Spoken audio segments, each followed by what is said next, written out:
Hey, Welcome. How y'all doing?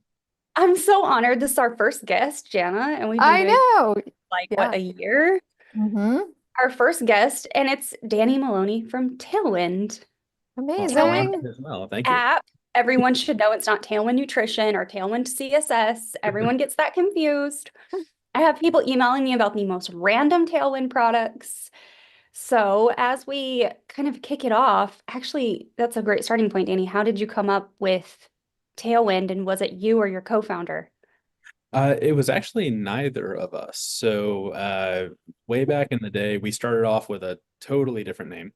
And it was one that we knew was going to be temporary. So once we started figuring out what we were going to be when we grew up and what we were all about, we actually went to our early users and customers and asked for their ideas. We whittled down the list and then, did sort of some more engaged surveys just to figure out what fit in terms of what people thought they were getting from Tailwind.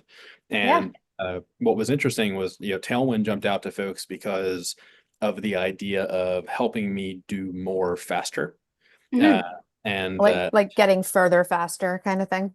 Exactly. Hmm. And so Love it. that was what resonated more than anything else that we tested, and we really liked the implication of it. We liked the flexibility of it, that it could kind of expand to wherever the product expanded over time, to help people in all different ways. And so, yeah, neither one of us actually came up with it. It was collectively from our user base. So Now, someone actually, oh, sorry. So oh, someone go ahead. actually, like, you were looking for a new name essentially. What was the first name? Just out of curiosity. What did you call it originally? Early on, we were called Pin League, which was, that did come from my co-founder Alex and I working in his apartment one night. We were just like, okay, we need a domain.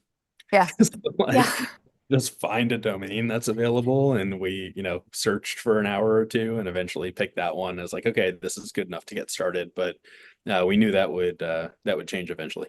In How what? long did that last? Pin League. That probably lasted, oh gosh, maybe a year and a half or so.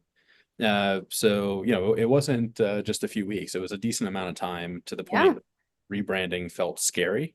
Mhm. But in hindsight, we still rebranded very early on. And what's interesting is we started the rebrand before even the core of the product that Tailwind know people as today was even developed, right? So at the time, we were doing only Pinterest analytics, and can go back into more of the background there of where we started and why we started there.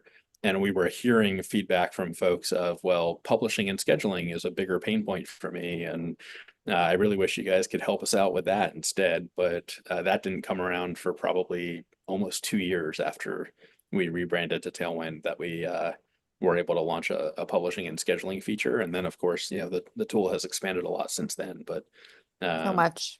yeah, it's an interesting history. Two questions. One, is Alex still around? Alex, so he's not day to day involved in the company anymore. I mean, we actually started working together. Oh gosh, it was like 2011, 2012.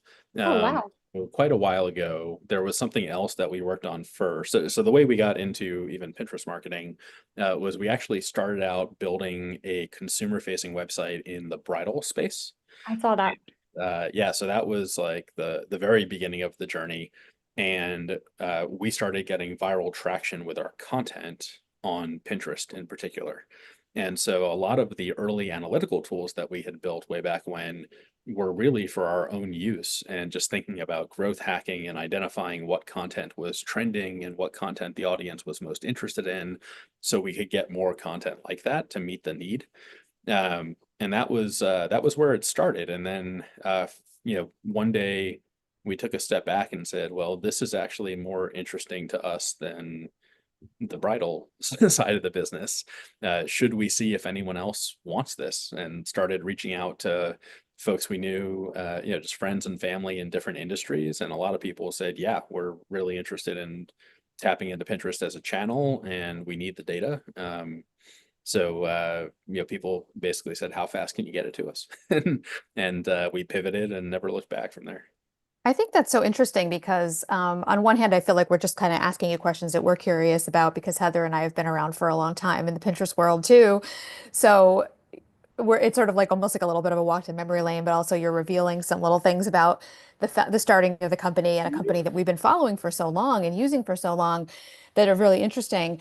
But what I really hear you saying is that you guys started um, from the perspective of users of the platform. You were Pinterest marketers, and you were basically saying, we're going to create this thing for us because we need it, and then realize that other people need it, and then realize other people need other things as well. And I think that makes so much sense to me. I'm feeling like my brain is telling me like that tracks based on what I know about Tailwind because you guys are always looking to, meet the needs of people who are using Pinterest and Pinterest marketers and what do they need next. So I We've never done knew it that, well. and it's fascinating. I love it. Yeah. Yeah. And we try to always bug people with questions about how we can make it better and what's not working and so Hmm. forth.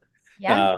But honestly, that's where that's why we're here, right? I mean, we've always viewed ourselves as an extension of our customers' teams, right? Like if it made sense for everyone to build their own version of Tailwind, they would all do it, right? But it doesn't. It's too expensive. It's too time consuming. And so really we are just part of our customers' teams. And the more that we can learn about what their needs are, the better we can meet those needs, right? And so that's how we've always thought about developing the product. And sometimes things work out the way you think they will, sometimes they don't. Sometimes things change in the environment and the ecosystem overall, and we all have to adapt to that. But yeah, that's kind of been our MO from early on. I think Tailwind is or was a very early adopter of Pinterest scheduling, third-party Pinterest scheduling, correct? Yeah, so very early. When we started going down initially the analytics path, there were rumors online that there might be a Pinterest API, coming any month. And what ended up happening was there wasn't a formal Pinterest partner program for about another 3 years. Yeah. So we were one of the first three partners with Pinterest early on. The other two were Pecora and Curelate. Pecora is no longer around. Curelate was acquired a long time ago, into another business.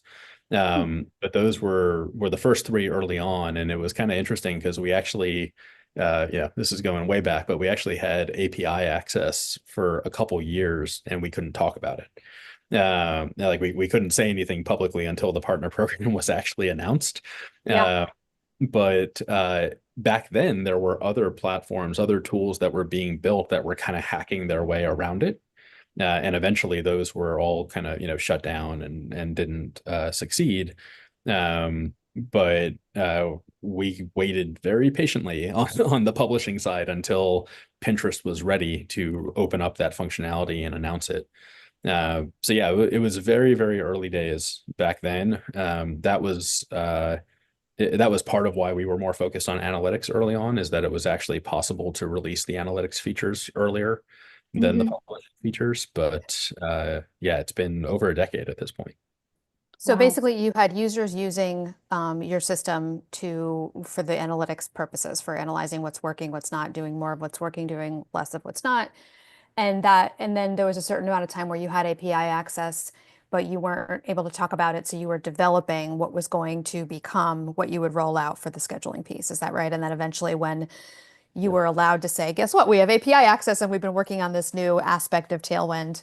That's when you could talk about it. Am I understanding right? Yeah, that's exactly right. And then there Okay. was a formal Just partner curious. program at that point, so we could talk Mm, about being an official right. partner. And there were some Hmm. tools that were partners and some tools that weren't partners.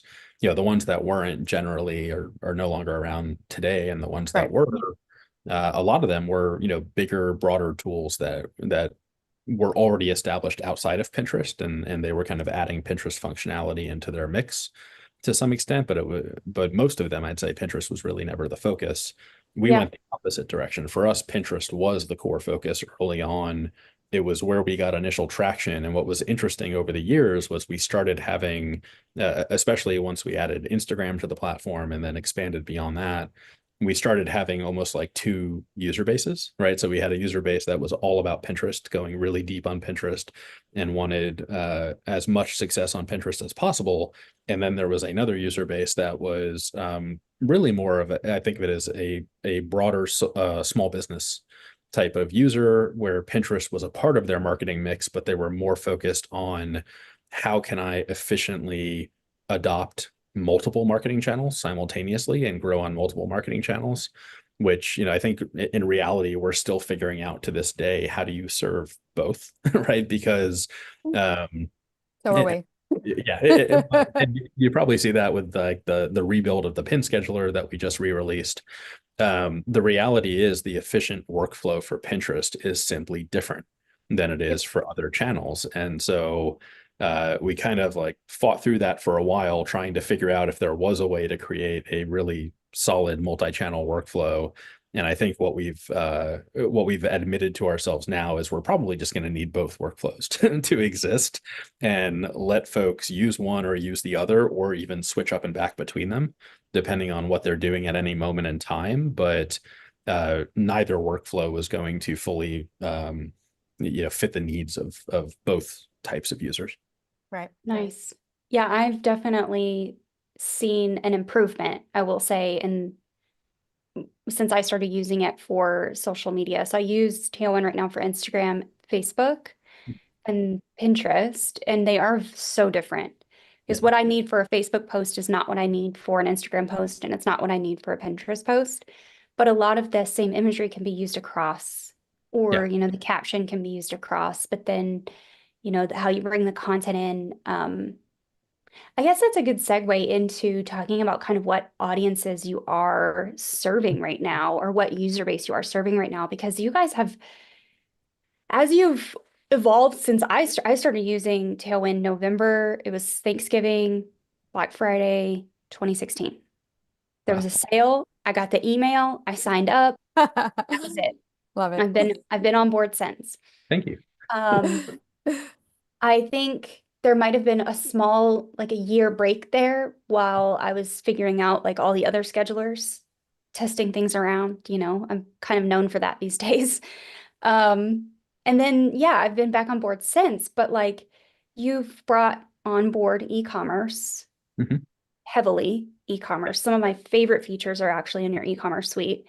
And then obviously the social and the Pinterest. So yeah, tell us a little bit about Yeah. how you even decided to bring e-com in, or like what audiences you're serving right now. Like who's getting the most out of Tailwind at this moment? Yeah, it kind of happened naturally, and I think the answer is there's multiple audiences getting the most out of Tailwind. But um, what ended up happening was, very, very early on, when we were only serving Pinterest, far and away our number one audience were creators and bloggers, right? Mhm. Back then, I don't think anyone even called them creators yet, right? It was No. it was bloggers, and that was who, by volume, was adopting Pinterest the most overall as a platform, and really who built Pinterest as a platform in a lot of ways Yep. with the content. Yeah. So that was where we started out, and we saw some e-commerce brands adopting and using over time, and we worked with some like consumer packaged goods type brands that were more brand advertising oriented early on. But it was actually once we started introducing Instagram to the platform, we saw the e-commerce segment, as well as what we refer to as service providers, but different types of service providers. It could be, well, generally consumer facing. So Mhm. not necessarily lawyers and accountants, but more photographers and, travel related services, and well, all different types, right? But coaches, folks with various service models. Those segments started growing faster as Instagram came onto the platform, right? And so it became a natural evolution that we now had multiple types of businesses using the platform. And that begins very quickly to have an implication on workflow, right? Like, where does my content live? Where does my data live?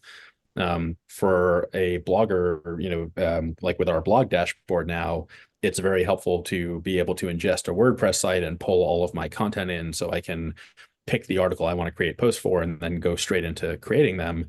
For an e-commerce seller, it might be their Shopify store that we need to sync, or their WooCommerce, or whichever platform they're using. So those different audiences, we saw In some cases, it was similar features, but they needed to be built in different ways. Yeah. And in some cases, it was actually just different workflows, right? So, sorry, that's a long-winded way to say I think there's multiple audiences today. E-commerce is now actually the largest segment in our user base. Oh, interesting. So that's become number one. I think part of that is also that, over the last few years, there was kind of like some disruption in the creator ecosystem for Pinterest in particular. Mm. So, Just a we little bit. yeah, a little bit. So we saw some kind of changing behaviors there. But yeah, I think e-commerce is number one. Creators are like a really strong number two segment. That service providers a strong number three. And then after that, you've got local businesses that use the platform, a lot of agencies and marketing consultants and folks like that. Collectively, those five audiences are probably about 90% or so. And then there's a long tail of like all other different types of nonprofits and government entities and completely different types of businesses that might be using it as well, just because it is kind of an open model where anyone can adopt Tailwind. Yeah, that was great. I love that answer. I think that was like one of the questions that I wanted to ask because I'm obsessed Yes. with, how different people with different monetization models in their business use different tools. And it's so interesting, with you Yeah. talking about serving them and having tools that work for all those different audiences must be quite challenging. And it really does make a huge difference in mentality around the content development itself, right? Right. I think one of the big themes in what we've been developing recently and how we're thinking about the Pinterest workflow going forward is really coming back to what folks who have been focused on Pinterest have known for a while, which is you really have to treat Pinterest more like SEO than you do social media. Right. And there's a fundamental difference when you post something to Instagram or Facebook or whichever social platform, and it basically lives for like at most 2 to 3 days, right? Versus, we just did a massive research refresh that we're going to be publishing soon to look at best practices as we head into 2025. And the data is incredible, right? Because one thing that we saw is even multiple years now into the age of fresh pins, the most successful pins are still peaking somewhere between 1 to 2 years after publication date, right? And so it's such a long lifespan of content, especially for the successful content, that you have to take more of an evergreen approach, similar to SEO, where a page you add to your website today, could maybe take months to rank in the first place, but then continue driving traffic for 10 years, right? And so that dynamic is, I think, not appreciated by everyone who tries Pinterest as a marketing channel. And it's probably one of the harder things for folks to wrap their heads around because they think of it as like another social channel, and it's not. It's just fundamentally unique and different. We battle this mindset on a daily basis. Yeah. Through and through. Like I see the client facing side of it. You guys see the side of it with all the accounts, and you can see the data and the people using it and the questions they're asking because you're a service and they're paying you and they want to know, what's going on and how to get the most out of their money. We get the same questions too in our businesses.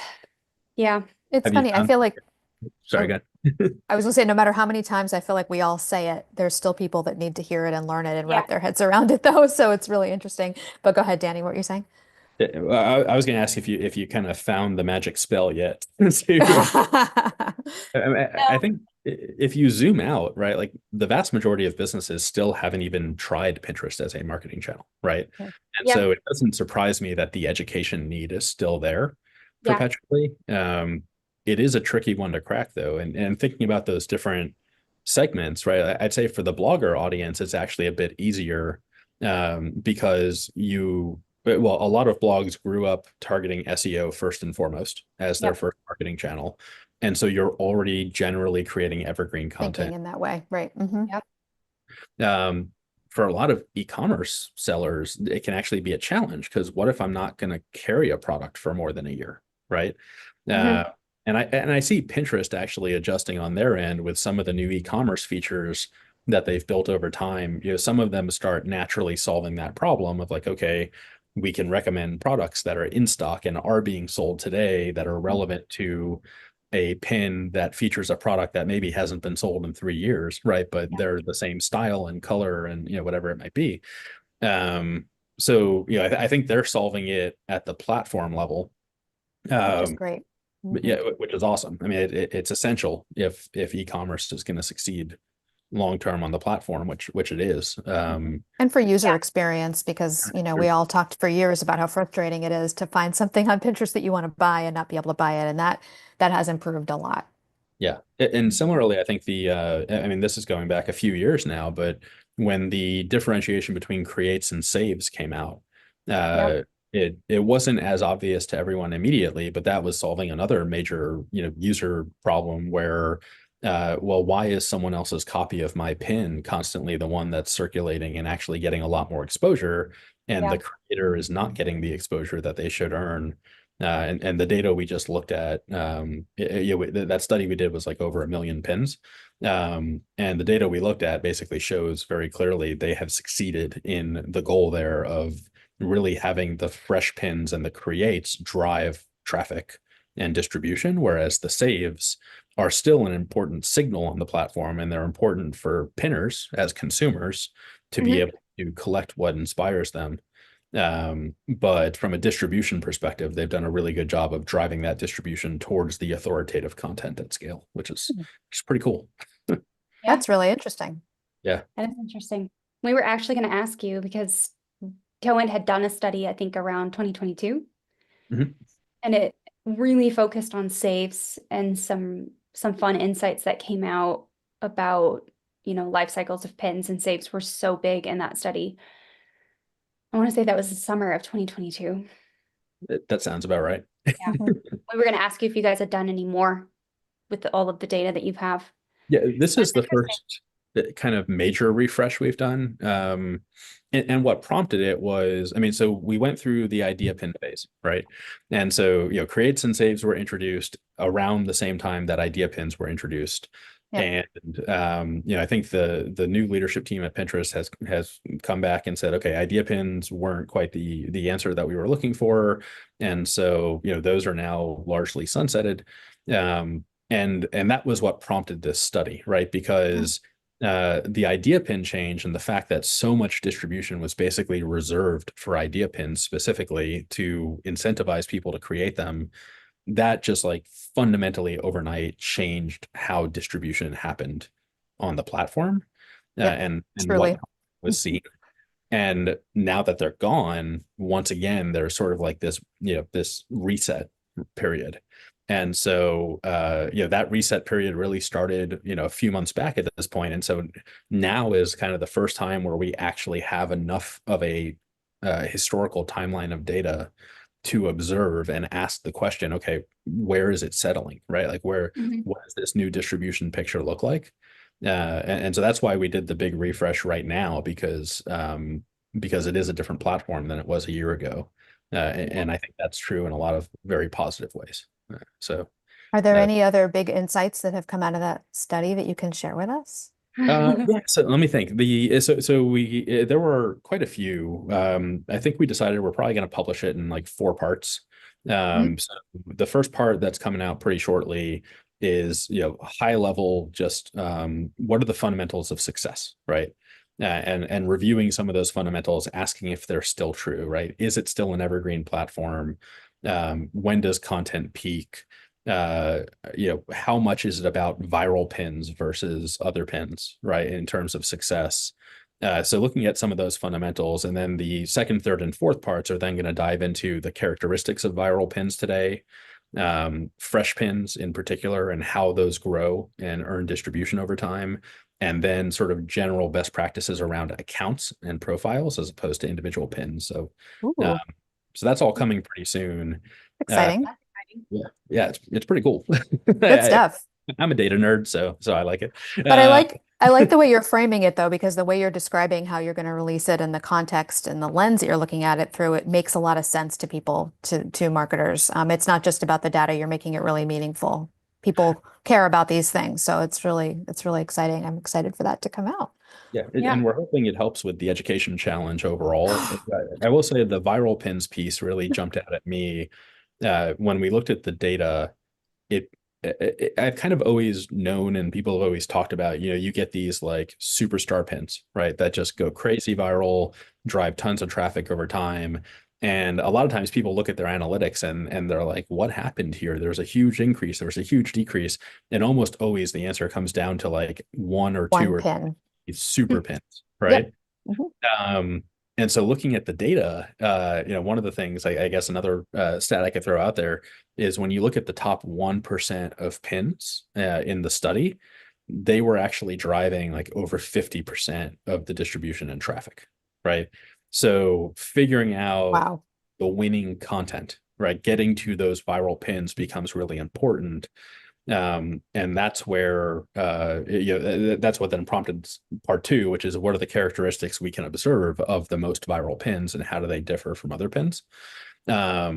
But I think that's where from a platform and functionality perspective, as well as we're refreshing now the Pinterest experience, we're going to bake a lot of these insights directly into the feature set, right? And ask, okay, how do we create the most efficient workflow possible to give folks the best chance possible to create as many viral pins as possible? Yeah. And so, that part really surprised me, actually, that it was that big of a gap between the most viral pins, but Yeah. it also kind of makes sense algorithmically, right? Like Pinterest will want to show the best content to Mhm. pinners, and pinners are going to react the most and engage with the best content the most. So it's a win-win from that perspective. But it does, when you dig into your analytics, then it does kind of put it into perspective of what am I looking for and how do I actually gauge success, right? If that's where the vast majority of success ultimately comes from a very small number of pins. Mhm.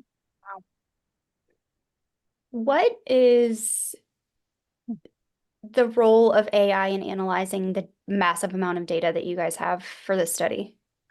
For this study in particular, we didn't need AI for the analysis. There are interesting things that can be done with AI. So for example, one of the things we've been doing recently is releasing some new free tools that, Mhm. some of them will be developed further into deeper feature sets. But for example, one of the first ones we put out was a keyword tool where you can just enter a a web page URL. It analyzes the content of the page and then compares that against trending terms on Pinterest and finds the most relevant trending terms, right? So Yeah. that analysis would not be possible without AI. Yeah. And so for certain uses of data like that, when you think about the clustering of topics and in real time being able to read a page or read an entire website and understand what it's about, and then come up with suggestions and recommendations based on it. AI has huge roles in data analysis and things like that. For the study, it was more that we took a random sample of it was I think a little over 17,000 accounts. And the reason we cut it off there was frankly like about 1 million rows is about as much as Excel can handle, right? And so we actually wanted to keep the data set small enough that it could be analyzed and managed in Excel. By a Um, human. by a human, right? Yeah. But large enough to be an interesting sample. Meaningful. Yeah, Yep. and Yeah. be meaningful. Obviously, it's still a very small sample of all pins on Pinterest, or even all pins that were published during the 90-day timeframe of the study. Mm. But we think it's large enough, and we saw enough consistency in some of these trends that there's some pretty good insights there. But yeah, I'd say AI, for us, it's become almost second nature to Mhm. consider using AI in most features we develop. And there are good uses of AI, there are bad uses of AI. The lens we want to take with it is how do we empower creators and small business owners to compete with the big businesses out there? Yeah. Because realistically they are, right? Like they're competing with the largest businesses on earth for attention, for clicks, for traffic, for sales, ultimately, for ad revenue. And those big businesses are going to increasingly have more and more capabilities that are supercharged by AI, right? And so how do we give those types of capabilities to the smaller folks who we love to fight for, and keep it affordable for them at the same time, uh, Mhm. and easy to use, right? But not kill the creativity, right? Don't take the human out of the equation, because that's where the differentiation comes from, right? Right. Yeah, I talked about that in my ghostwriter review video that you had seen and Mhm. commented on, Yeah. which I was shocked by. You Oh never no. know who's watching your content on the internet, and I mean, I'm like She was willingly like, she was like fangirling Danny. She's like, Oh, Danny commented on my video. why is he watching my content? And I was like, Heather, you're a big deal. yeah. She's like, no, I'm Absolutely. not. Like, yeah, you are. And I That's was what I said. fanboying Like, that you did the video, right? So, it works. I like the human aspect. I mean, I feel like AI can get you so far, but you Yeah. don't want to sound like a robot. And ultimately, it's machine learning that's writing the content for you that you're requesting. So one of the go ahead, Jana. Oh, let me say real quick that I love the intention behind it too, in terms of empowering smaller creators to, compete on whatever level we are with the big ones, because that also is a very Pinterest culture specific Mhm. kind of value, that I'm sure you've been anchored in since the beginning, because we all, as a Pinterest marketing community, always say how Pinterest is like this level playing field where, small businesses can actually compete, where you really can't compete with like Target on other platforms. Yep. But we can to some degree on Pinterest. So the fact that you're helping empower that and drive that is so exciting. So love Yeah. that, love that. So sorry, Heather. One of the really interesting things is Oh, you get those like superstar winning pins on Pinterest with almost no followers, right? Like you don't have right, millions of followers right. for great content to be seen. If it's great content, it can still go Mhm. viral and be seen.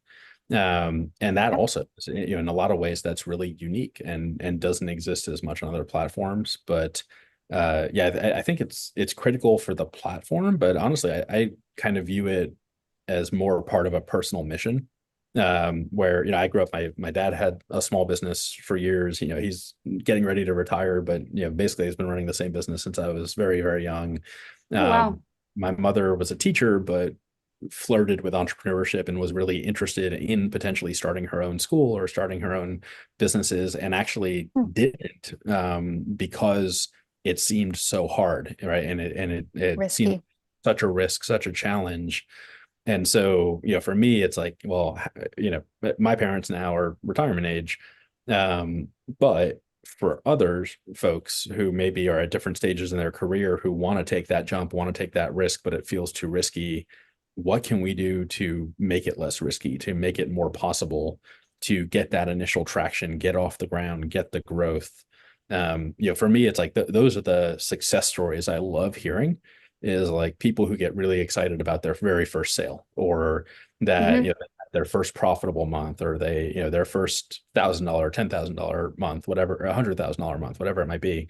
um Watching people hit those milestones that are really big for them, for their family, for their business, like that, that to me is more satisfying than the example I always use is like, you could uh, save Coca-Cola 0.1% of its operating budget in a quarter, and it would be a much bigger number financially.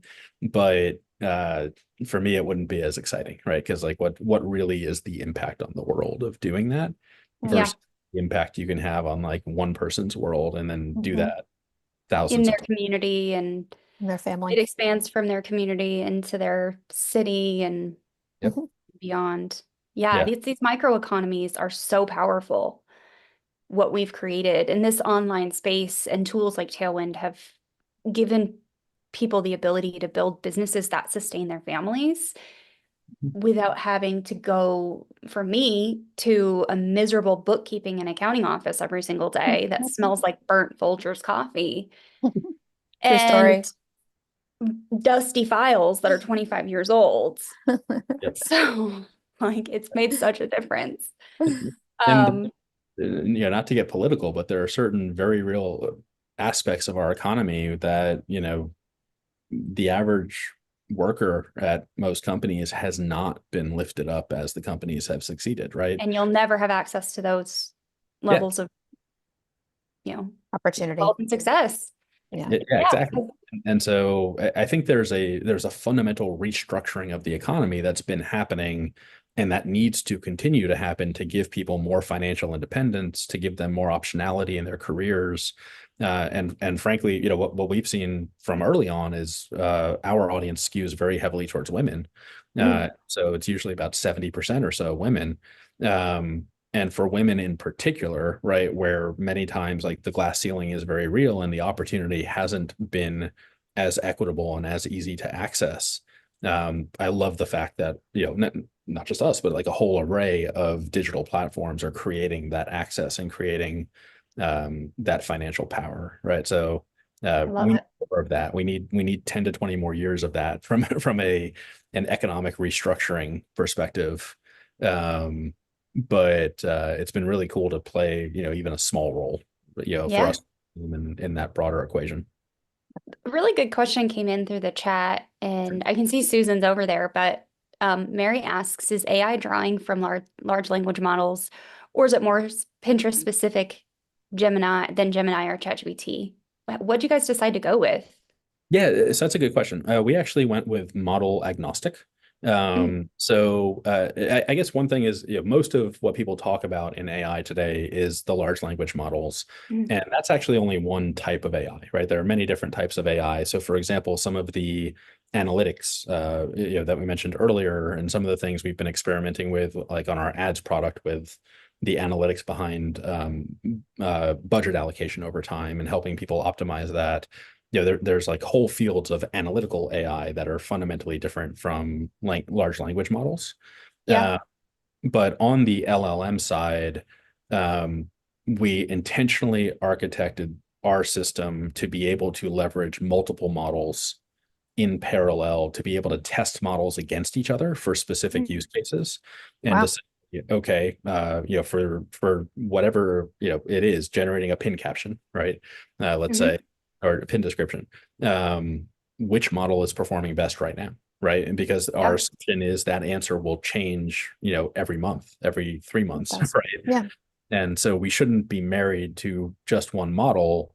Within that, we actually did some training of our own models, and we did find evidence that when you build and train models on more specific data sets for more specific tasks. So in the pin description example, if you train a model to write pin descriptions based on the pin descriptions of the most successful pins, right? Mhm. That's going to give you a more accurate output and a stronger output that's more likely to succeed than just saying, okay, we're going to plug into OpenAI's API and Yeah. use models. So we've taken a hybrid approach where we're 100% open to using third-party models and doing that wherever it makes sense and where they're the best solution. Also open to developing and maintaining our own models. But a lot of tools really are that you see out there, especially earlier stage ones, they're really just plugging into OpenAI, right? Like Yeah. that's all they're doing is tapping into that API. In a lot of cases, they're getting like pretty vanilla prompts back with minimal Yeah. prompt engineering. And I don't think that's the future of like the best AI can do for people. I think quality is going to be a major consideration of, is it really good enough for me to publish, right? Or is it really good enough for me to publish with minimal edits so it doesn't take me too much time to edit the content? I think that's where the best tools will ultimately differentiate. And we're still pretty early in that story, but that was the approach we took. I like that. Do you I guys have like it. access? Oh, sorry. No, go ahead. I was just going to say, I like it because I've tested the versions of schedulers with just OpenAI access. And you're right. It will literally just pump me back one sentence that's like, here's something about Generic. blue bubble gum and why you should chew it. Yeah. At this point, we're multiple years down that path of Yeah. experimentation and learning. The interesting thing about using, especially like the OpenAI APIs, is like it's super easy to get a prototype up and put up a website and say you have a product that uses AI. Mhm. found is it's really hard to improve quality and get quality to good enough, right? Mhm. Um, and then to be able to strive beyond good enough towards great, right? Yeah. That's really where it should be headed over time, is let's get to great, but it's a really big gap even from like I have something that functionally works to I Mhm. have something that actually works for the person using the tool, to the point where they would publish it. And we didn't launch Ghostwriter until we got to the point that we saw 75% of the time people were publishing the content without editing it. That was Hmm. the threshold for us of good enough. Um, Interesting. we're also watching how much of it were they editing when they edited it, and it was like Hmm. 5% of the copy was edited on average when it was edited. So those were the types of signals that told us to like, okay, we're getting to a high enough quality bar now, um, where we can put this out there in the world and then improve from there and let the models learn over time. Uh, Mhm. but it didn't start out anywhere near those benchmarks initially. Right. The question I got super excited to ask was, do you guys have access to keyword volume? I don't believe so. Okay. I could double check that. I don't believe the Trends API provides that today. But we are getting much deeper into, what the Trends API does provide and what we can do with it. Yeah. Mhm. If you're trying to get those winning viral pins, right? That becomes a big part of the equation is, how do I send the right signals about what this content is about? And how do I create content where there's demand for content, right? Um, that becomes huge. So I don't think volume data is there today. I know there's some tools that claim to have volume data that are like They non-partner don't. tools. They don't have real volume data. Um, My experience has been that they're tapping into Google volume data and Yeah. just not really being specific, leaving out the part that that's where they're getting their volume data, not from Pinterest, even though they're saying the tools for Pinterest. and it's very clear that the volumes are different on Mhm. Yeah. the Google ecosystem and the Pinterest ecosystem. Right. So yeah, I don't believe we have that today. I think I probably would put it near the top of my list of like if additional API data points and endpoints were to be added, that would Yeah, be that would be great. Yep. helpful. Um, but I can check and confirm, but I don't think we have it today. I have a question for you on the ghostwriter part, and I don't know if anyone else has signaled to Tailwind that this would even be something that they would want, but have you guys considered opening up some sort of translation functionality within Ghostwriter? Yeah, it's definitely come up because we do have users all over the world. Mhm. And so, only about half of our users roughly are in the US. Yeah. Even though we're based in the US. And right now, I believe the way Ghostwriter works today is you can actually provide inputs in other languages, but the outputs are always going to be English. And Yeah. so one of the things we struggle with there with the size team and company we are is, if we wanted to provide output in other languages, how would we actually like test it for quality assurance, right? Yeah. How would we know if it's good if we don't speak that If you language? don't speak that language. Yeah, and I and have we're a the client, yeah. um, I have a client right now, and I have to write her pin title copy in English. Mhm. Then I plug it into a spreadsheet, put it in ChatGPT, have it convert it, and then send it to her for review in her native tongue. Mhm. And then she has to edit it and send it back to me. So we actually do pins in two languages, and we're finding her pins in her Spanish language are actually doing quite well. Hmm. Um, but it's quite a workflow. Yeah, it is. And out of curiosity, what if you had to guess, what's the accuracy quality when you do the translation through ChatGPT and send it to her? She says ChatGPT is the closest Okay. to like Spain Spanish, Hmm. not Mexican Spanish, but like Spanish from Spain. And it's the closest that she can get. And so I know she does some minor edits. Hmm. Um, I'll have to ask her though.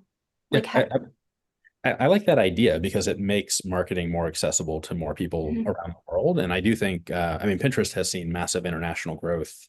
Yeah, Uh, and so there's definitely a hunger for more localized content in different languages.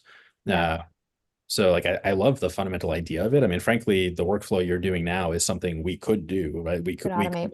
output, send it to ChatGPT and put a disclaimer on it and say, Yeah. hey, yeah, I do speak a little Spanish, but we can pick a different language. We don't speak Polish, right? On our Yeah. team, please check this and make sure, edit it as needed. It probably would save a meaningful amount of time and energy. Yeah. I've always been curious, even on our own content, like our core catalog website, our blog, the research that we're doing, things like that. Um, we haven't localized any of it, right? So we only have English language content on the web. And Mhm. I've always wondered personally, like if we could What's easily possible? Yeah. content, how much broader of an audience could we reach and help? Even if it's not 100%. And maybe the answer is try it and just put a disclaimer, right? Mhm. And people will probably understand. I mean, some people will get angry and say this is terrible. Why are you Good. butchering my language, right? Yeah. But I think if we're transparent about it, then I've seen maybe plenty of pins in English that aren't very good. The English isn't great. So that's also fair. Um, yeah, and all different styles of descriptions, and you get some people where it's just a block of hashtags or whatever it might Yeah. be. Uh, but yeah, I like that idea generally, especially because it just kind of fits with the theme of how do we make marketing more accessible to more businesses around the world, and Yeah. how do we make it more accessible.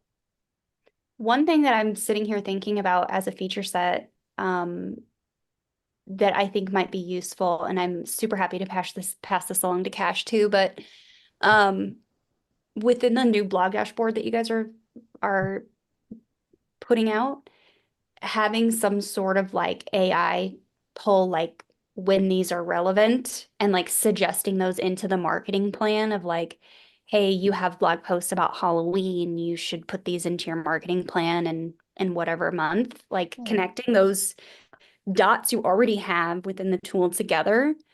It's something that I'm trying and working on all the time for my own clients and students is like, how do we create a content plan that actually makes sense and gets on Pinterest in a timely manner ahead of time? And it's a huge struggle for people to decide what do we pin Yeah. and when do we do it? Yes. And I think that's exactly with the new feature development we're doing, that's exactly the type of direction we want to head in, and where some of these new feature sets around things like finding trending keywords and helping people identify keywords begin to intersect with my content planning, my scheduling workflow, my content creation workflows. And so we're actively working on some things that move us closer in that direction, not quite that exact concept. But I think that's the type of thing that in the not too distant future, we begin to have the building blocks in place to say, okay, now how can we connect these different components to help people have just an easier, more functional system, right? But yeah, well, I don't know what I'm allowed to tease or not tease yet. So we just brought out Don't get yourself in trouble because Susan is in the chat. no, No, get yourself in trouble. Tell us. we with the new pin scheduler workflow we just worked through, there's another, I'll leave it at this. There's another popular legacy feature we've had that probably just the way it works today fits more of like the Pinterest of 5 years ago than the Pinterest of today. And Yeah. so we're kind of revamping that feature with AI capability. Smart loop. Is it smart loop? Possibility now to help people create more fresh content. So that's the next fantastic. coming. I don't know if I should say more than that yet, but I'm going to email you when we're offline another suggestion that I have. I actually gave it to Pinterest internal team. Cool. So we'll see if they do anything with it, but I'll give it to you too. All right. Because I think Tailwind could actually take it and use it, and it could be fantastic, especially with the new trend API that you guys have implemented.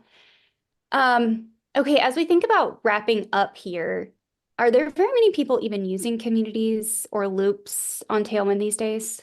I mean, there are definitely people still using both of those. My own view is I think they both need to be reworked. Yeah.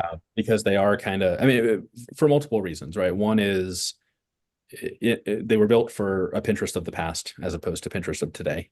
Yeah. And so I think if we were to build either of those features today, we'd think about them a bit differently, Different. Mm. help people get the maximum value, but also to Yeah. align well with where Pinterest is and where they're headed and what type of content pinners need. Yeah. So there are definitely still people using both of those. But I think we can do better. And so, the with refreshing the Pinterest functionality now, frankly, we were getting to a point where like the core of that of what some people refer to as like the legacy publisher or the publisher toolkit, the core of that was built 10 years ago, right? And so it's on older technology that's harder to edit, harder to fix, debug. There are some just pure technical limitations where like speed issues people have had over time, or like if you load too many pins in, the page breaks, stuff like that, that we fundamentally could not fix in the old technology stack. We kind of needed to start there and rebuild the pin scheduling core feature set on modern technology, because now once we have that, we can move faster to add on top of it and expand it and rework some of these other feature sets as well.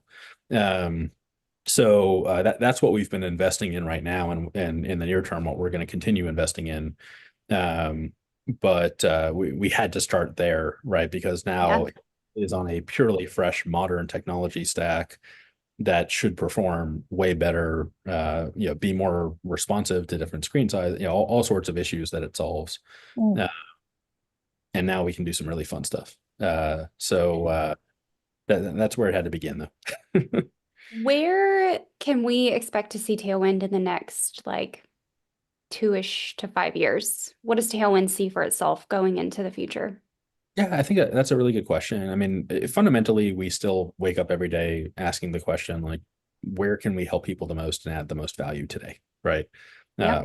Or in the coming time. And one of the reasons we are investing so much in rebuilding and updating a lot of the Pinterest functionality right now is frankly because we also see Pinterest leaning back into the creator community and leaning back into partnerships in a much more aggressive way, which, kind of during the idea pins period had a different feel and tone to it, right? Sure did. Yeah. Yep. And if anything, especially with idea pins were never opened up to partners as like even being Yeah. able to publish them. And so in a way, it was almost like, well, what can we do there, right? Yeah. Like, how can we really help people if we don't even have access to it? So I love what the team is doing there now, and I love that they are investing in deepening those relationships with creators again. Yeah. So because of that, we're kind of investing more as well. So I think near term we want to come out, maybe not 2 to 5 years from now, but if we look a year from now and look back, I'd love to be able to say, okay, we now have a truly modern Pinterest marketing stack Yeah. that represents best practices today, that works well, is fast, and people love it, right? Like I think that's one initial step. And then from there, I think it comes down to, well, what other problems can we help people solve, right? Like Yeah. what other problems do they want help solving? And that should really guide us towards where we go. But generally, I'm happy if we're helping more people over time and we're helping them in bigger ways, right? Like that's where I think we're making the biggest impact on the world we possibly can. So that can be our guide, and wherever it takes us, it takes us. Our value sets are aligned, Danny, and I'm super grateful for that because I've enjoyed working with you guys over the years. Full transparency to people watching, I did a webinar with Tailwind and the Pinterest Educator Program, which we're piloting right now and will be hard launching going into 2025. I'm hoping that I'll get to work with you guys again through the program because, like you said, they are prioritizing that partner program again, and the education is huge. They're looking for vetted educators like myself. Like Jana, she's not really doing a whole lot of Pinterest these days. But yeah, I'm excited to see where it goes. And thank you so much, Danny, for coming and just being so free with your time today. Yeah, of course. My pleasure. Thank you for having me. It was a lot of fun. Yeah. Yeah. This was so fun. It was great to nerd Yeah. out and hear all the story and the direction of the future too. We kind of started with the past and ended with the future. It was good. Yeah. Uh, That was the story I wanted to weave. So Yeah. Love it. thanks, Danny. Well, thanks y'all. And honestly, please reach out anytime I can be helpful. Anything you want Yeah. to out over, brainstorm around, happy to do it. Great. All right, the live is done. Danny, thank you so much. Yeah, thank y'all. Jana, I know you have a hard stop, but